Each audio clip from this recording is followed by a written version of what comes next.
and welcome to my YouTube tutorial today on community music practice. I'm going to be focusing on cover songs, and the reason being for this is that I think within a community setting you don't always necessarily have the means or the opportunities to write new music, so it's good to have alternatives, and cover songs are them. I don't think there's anything wrong with doing cover songs, particularly within a group. I think it can be really fun and really inventive and really creative, as long as you change them into your own. This can be quite challenging for people who are used to the song itself, but that's all part of the fun. So yeah, I think it's important that if you're going to do a cover song, that you do try and make the song into your own, and that means basically not following the exact same way that the artist did originally. Changing it up slightly allows for more creativity and, as I said, fun within the session, which is really important within a community setting, and it adds some challenge, and everyone loves a wee challenge. Well, I think. So yeah, the trick is to put your own spin on it, and it should allow for some changes, not for the full song to change, that's a bit much, but for some changes to be recognisable. My first tip would be to make sure that maybe changing the key should be a main port of call, because the key might not suit everyone there. Majority of the time that when a song's written, it's written to suit the person who's singing it. So look into that at first, and edit where need be.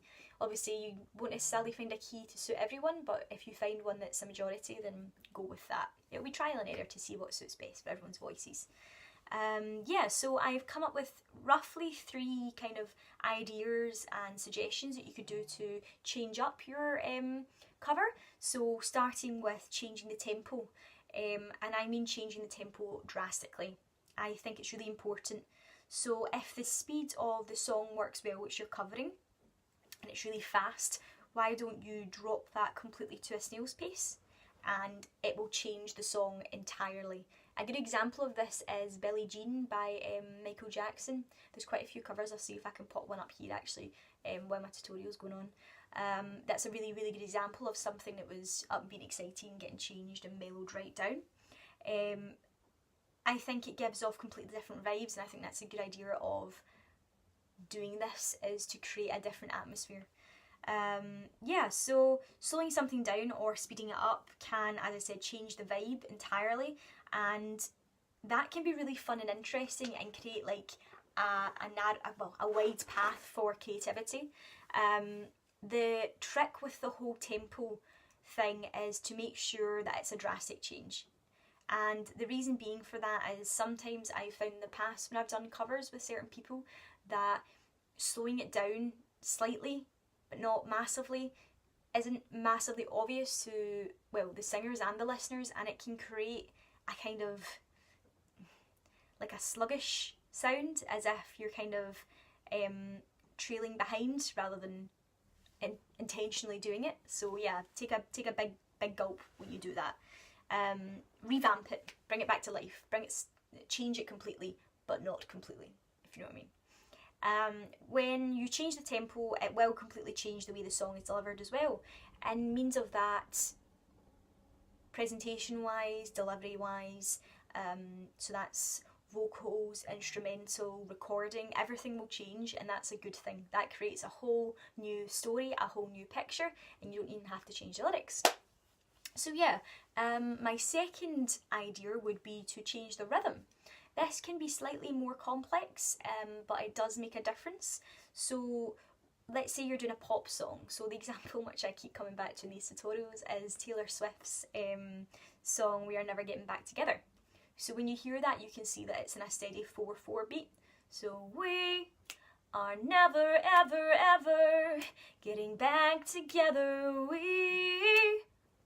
Alright, so that's 4/4. So why don't you look at something a bit different, changing it slightly, maybe putting it into something like swing, or even changing it into classical. There's so many different avenues you could go down with it without changing the lyrics.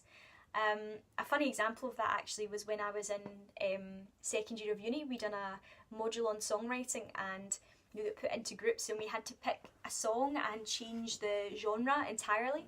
So we picked Man in the Mirror and changed it into reggae, and it was honestly one of the most hilarious, fun and energising experiences I've had with a group of people. It was great, and it, you know, it produced a really, really good, catchy song, completely different than the original, which is energising and refreshing. So yeah, that's a good example of what you can do. Reggae, why not? Yeah, so that's an easy way of making a cover song unique and more exciting. So yeah, my third and final idea would be to change the melody.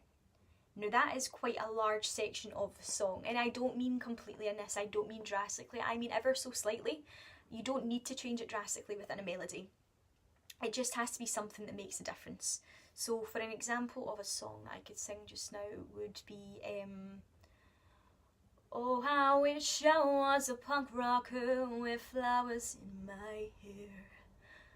And I could change it to something like, oh, I wish I was a punk rocker with flowers in my hair. Don't know if that actually sounded okay, but yeah, that's the general gist of it. So just a little change, but it will make a big difference to the final sound of the song. However, when I'm saying this, I don't mean that everyone in the session needs to become these masters of improvisation. I'm certainly not, and I know most people aren't. It's just a few little changes to the melody which will go a long way in the final output of the song. So yeah, no mega improvisation or anything like that, just keeping it nice and simple.